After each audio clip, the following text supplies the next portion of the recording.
start 55th question. X and Y are partners in a firm sharing profit and loss in the ratio of 5:3. X और Y दो partner हैं, ratio है 5:3. 31 मार्च 2009 को आपको balance sheet दे रखी है.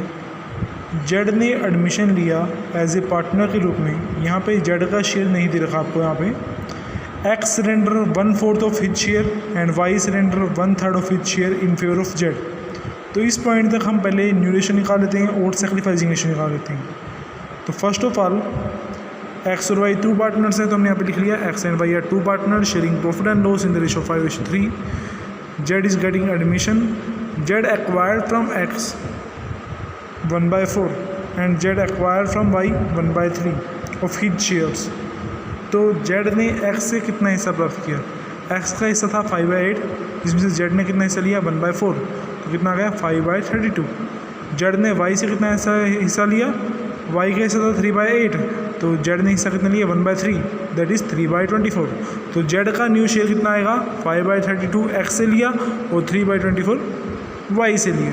तो जेड का नया शेयर आया 9/32. अब हम एक्स का न्यू शेयर निकालेंगे. एक्स का न्यू शेयर कैसे आएगा?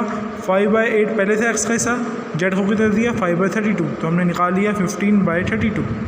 वाई का न्यू शेयर 3/8 पहले था, जेड को कितना दिया? 3/24, तो कितना है? 6/24. तो एक्स का न्यू शेयर 15/32, एक्स का 6/24 एंड जेड का 9/32. Then take LCM and after that the new ratio is 15:8:9. Then after that x sacrificing ratio, old ratio is 5/8 and new ratio is 15/32. Then we can calculate 5/32 as the sacrificing ratio as same in y sacrificing ratio. तो y की sacrificing ratio में भी हमने यही process follow की. तो x और y की जो sacrificing ratio आई वो आई 5:4. After that the point is goodwill is valued 1,60,000. Goodwill की वैल्यू 1,60,000 दे रखी है, जो कि फर्म की गुडविल है, जिसमें से हम जेड का हिस्सा निकाल लेंगे जो कितना आया था? 9/32. तो 1,60,000 का 9/32 आप निकालोगे तो कितना आएगा? 45,000 रुपये. अब यहाँ लिखा हुआ है Z bring only 2/5 of his share of goodwill in cash. 45,000 में से सिर्फ 2/5 हिस्सा वो गुडविल का कैश में लेके आया, बाकी क्या आ जाएगा? उसके करेंट अकाउंट के नाम से. वो गुडविल कैश में नहीं लेके आया.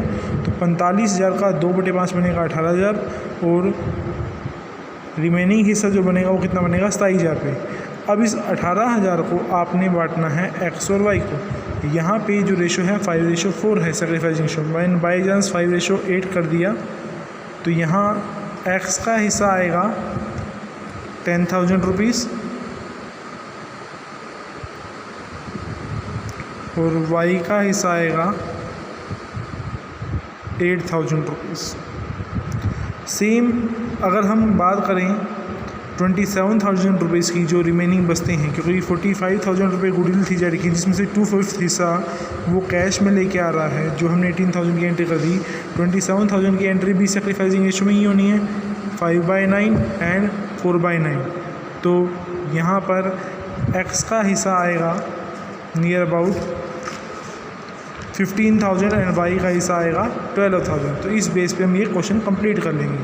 तो हमारी एंट्री हो जाएगी premium for goodwill account debit 18,000, X में 10,000 रुपीज़ और वाई में 8,000 रुपीज़. और Z current account debit to X और वाई, तो एक्स में 15,000 रुपीज़ और वाई में 12,000 रुपीज़. Is that clear? तो इस बेस पर हम ये एंट्री कर लेंगे. नोटिस करा कि जेड गुडविल कैश में लेके आ रहा है 2/5 हिस्सा and remaining will be not goodwill in cash. That's we can do Z current account debit to X और Y. After that we prepare revaluation account. अब हम रिवैल्यूएशन अकाउंट प्रिपेयर करते हैं. Premises to be increase to 2 lakh rupees. Premises की value 2 lakh रुपये होगी, तो हमने प्रीमिसेस को 2 लाख रुपये दिखा रखा है. पहले 1,50,000 थी, अब 2 लाख हो गई, तो वैल्यू बढ़ गई है 50,000 से. तो प्रीमिसेस की वैल्यू 50,000 बढ़ गई, तो हमने 50,000 शो ऑफ कर दिया रिवैल्यूएशन अकाउंट में क्रेडिट साइड पे. उसके बाद हमारे को स्टॉक की वैल्यू 5,000 इंक्रीज़ हुई है, तो हमने स्टॉक की वैल्यू 5,000 इंक्रीज़ करके शो ऑफ कर दी. After that the creditor prove 60,000. तो क्रेडिटर की वैल्यू कितनी हुई? 60,000. पहले कितनी थी? 4,000. 10,000 वैल्यू बढ़ी है. जब लाइबिलिटी की वैल्यू बढ़ेगी तो हमें क्या होगा? लॉस होगा. तो लॉस को हम क्या कर देंगे? डेबिट कर देंगे. तो रिवैल्यूएशन अकाउंट में डेबिट साइड पे 2 क्रेडिटर के नाम से 10,000 आ गए. After that outstanding rent. हमारा कितना है 12,000 रुपीज़, जो हमारी बैलेंस शीट में लाइबिलिटी साइड पे शो ऑफ नहीं कर रखा, तो हम उसको शो ऑफ करेंगे, दैट इज़ अनरिकॉर्ड लाइबिलिटी। तो हमने इसको अनरिकॉर्ड लाइबिलिटी के नाम से रिवैल्यूएशन अकाउंट में डेबिट साइड पे शो कर दिया, क्योंकि लाइबिलिटी अगर हमने नहीं दिखा रखी, अब दिखाएंगे तो हमें क्या होगा, लॉस होगा। And same prepaid salary is asset, तो हम प्रीपेड सैलरी को एसेट साइड में दिखा देंगे, तो एसेट के लिए बढ़ेगी, तो हमें क्या होगा, प्रॉफिट होगा, that will be show in the revaluation account of credit side. After the liability on the account of PF was 10,000। Balance sheet में प्रोविडेंट फंड 15,000 रुपये का दे रखा है, अब 10,000 रुपये का हो गया, तो 5,000 वैल्यू कम होगी। जब लाइबिलिटी की वैल्यू कम होगी तो हमें क्या होगा, प्रॉफिट होगा, तो that will be show in the revaluation account of the credit side. After preparing the revaluation account, we can transfer the profit into the capital account. If the credit side is more and the debit side is less, then the profit transferred to the capital account in their old ratio, X and Y, 25,000 and 15,000. After that, we prepare partners capital account. First of all, we show the balance of the capital account. X capital account balance is 2,60,000 and Y capital account balance is 1,35,000. That will be shown here by balance BD 2,60,000 and 1,35,000. After that, we do the entry of the goodwill and capital account of new partner. That entry is bank account debit to Z capital. तो Z capital is credit, so we can show in the capital account. capital account की credit side में हम Z capital के नाम से दिखा देंगे, by bank के नाम से 1,50,000 रुपये।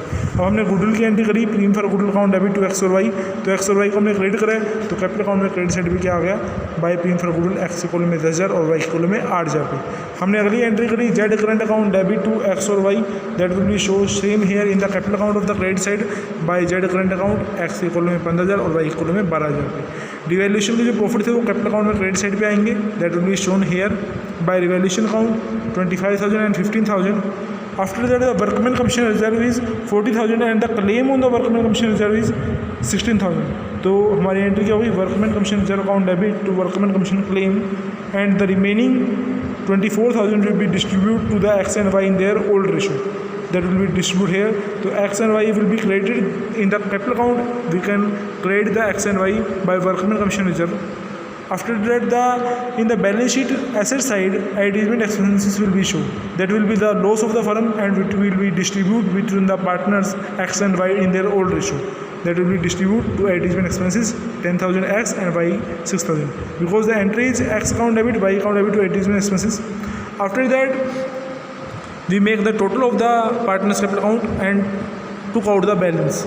And that is the balance of the capital account of X, Y and Z. Next, balance sheet we can prepare. In the balance sheet, first of all, we notice that the premises will be 1,50,000 and now the premises will be 2 lakh. So we will show the premises 2 lakh in the balance sheet.